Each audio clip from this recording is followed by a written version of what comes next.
My name is Jeremy Svejcar. Spent nearly a decade in the military, joined in 2000, and I got out in 2010.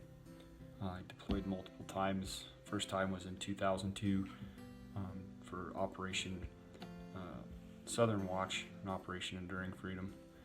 And then I deployed again in 2005 with the Army for Operation Iraqi Freedom and Operation Enduring Freedom.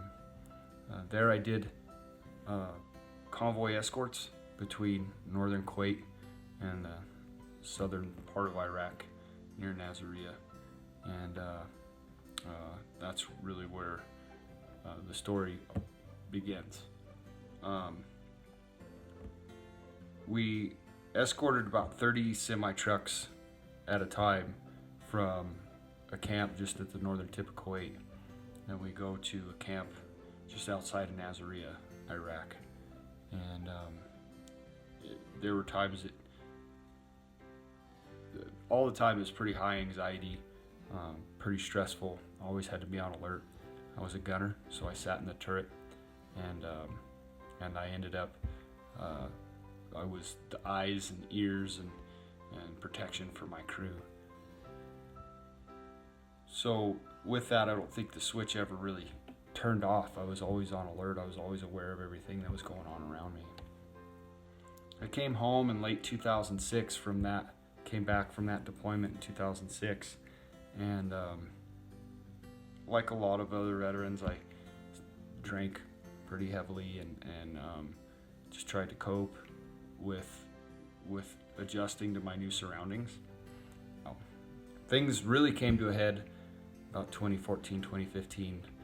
A couple of real significant family members died, and I struggled to process that, dealing with, I'd been diagnosed with post-traumatic stress disorder, as many veterans have been, and dealing with depression and anxiety from that, and things just kept compiling and building until I really broke. It was compounded by the fact that I felt like I was such a burden to those around me, to my family, to my friends, to my peers, and so I felt like the world would be a lot better off. They'd be a lot better off in the long run if I took my own life. And I devised a plan and just kind of waited. And something struck me about a story I was reading on my phone one day about this veteran that rode from Colorado to Montana, took a pack string from Colorado to Montana to deliver his tack and his equipment and his horses and mules to a program there outside of Bozeman. And he did it because the program helped him change his life.